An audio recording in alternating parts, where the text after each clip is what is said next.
Bendiciones, Iglesia. En esta ocasión vamos a estudiar el Salmo 42. El Salmo 42 hace parte del libro 2 del libro de los Salmos y está titulado Mi alma tiene sed de Dios. Fue escrito por los hijos de Coré. Ellos eran levitas. Los levitas eran los hijos de Leví, descendientes de Jacob, Isaac y Abraham. Ellos fueron escogidos por Dios para ejercer el sacerdocio en medio de su pueblo en ese entonces.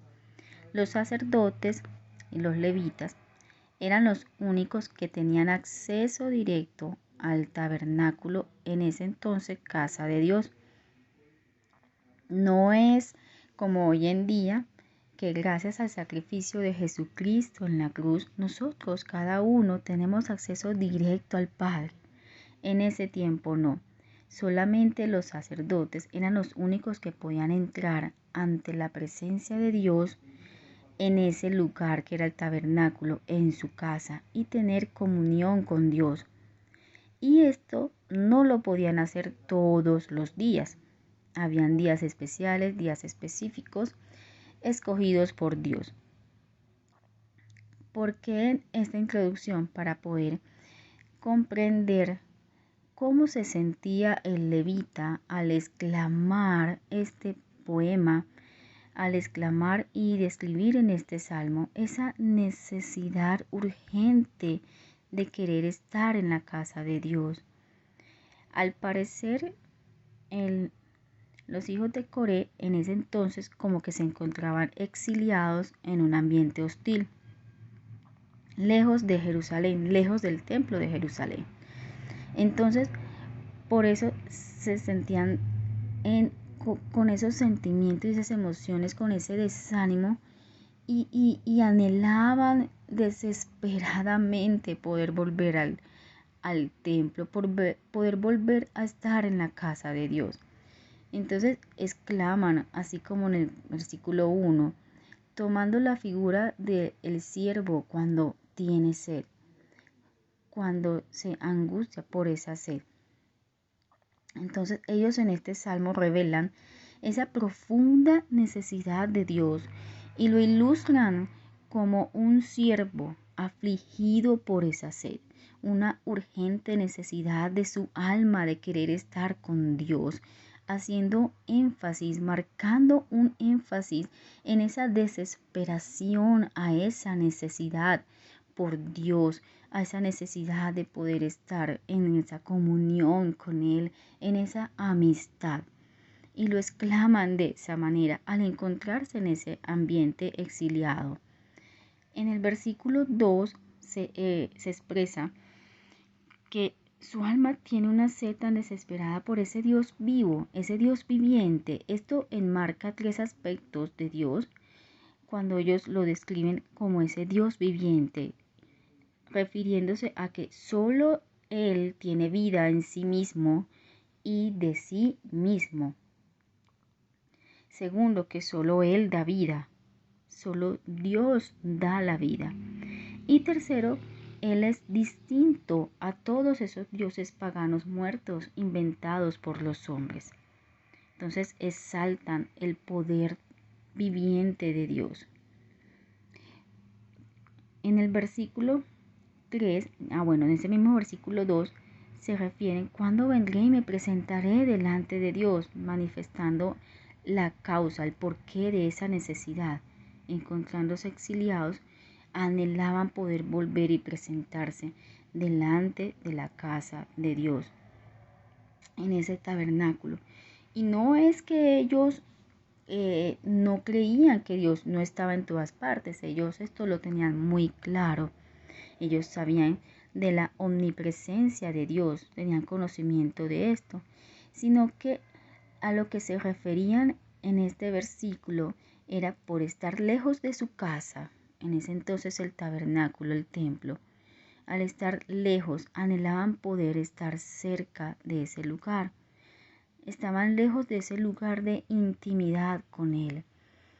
Nosotros sabemos que Dios está en todas partes, conocemos de su omnipresencia, Pero cuando nosotros tenemos esa intimidad, esa comunión, esa amistad con Dios, anhelamos y sentimos ese anhelo, esa necesidad de poder pasar ese tiempo a solas con Él. Tal vez es tu habitación, tal vez es tu lugar de estudio, en tu casa, en tu apartamento. Tenemos ese lugar especial donde estamos con Él, conversamos con Él, pasamos tiempo con Dios.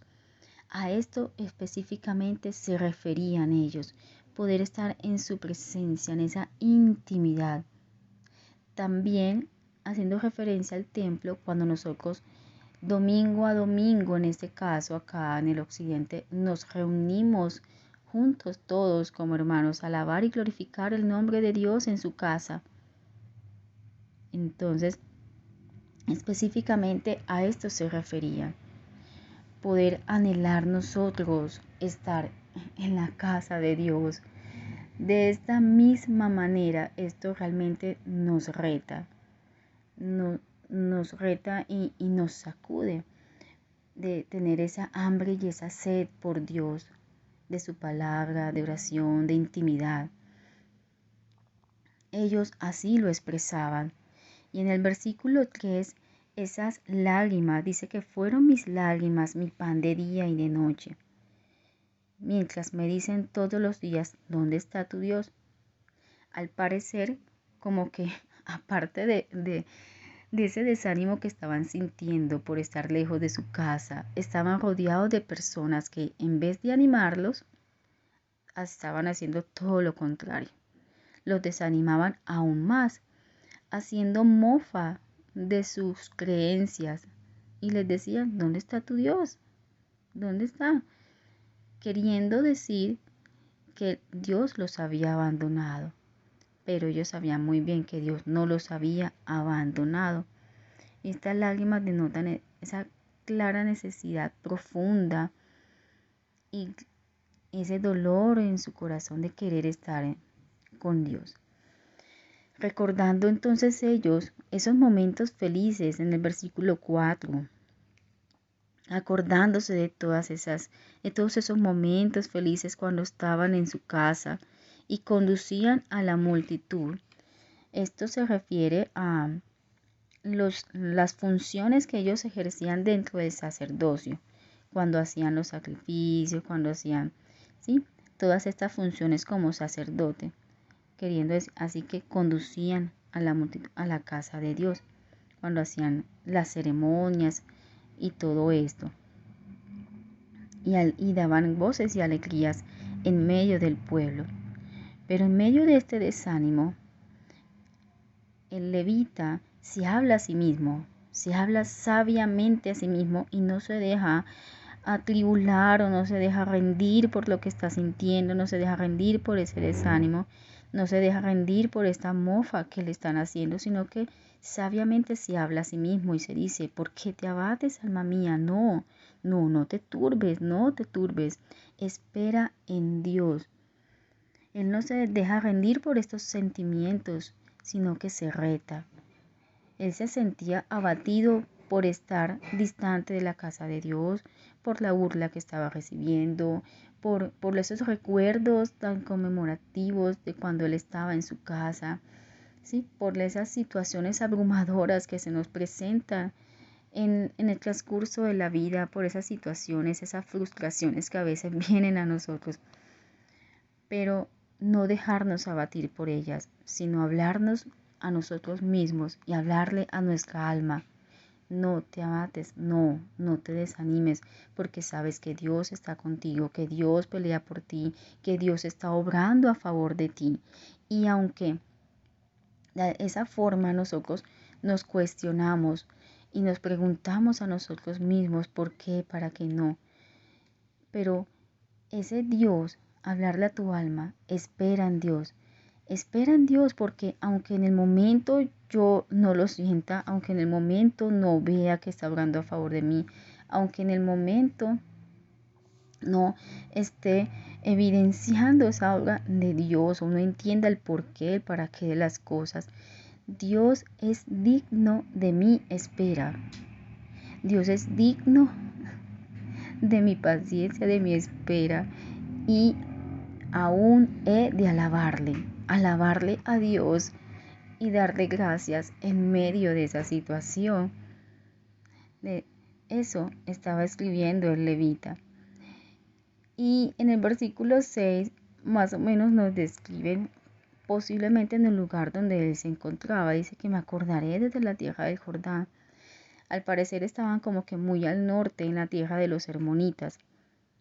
En esta tierra, según lo que dicen los estudios, como que habían unas cascadas, y él toma este panorama para ilustrar cómo se sentía al ver cómo el agua caía sobre las rocas. De esa manera él se sentía, como si esas aguas, esas olas estuvieran cayendo sobre él.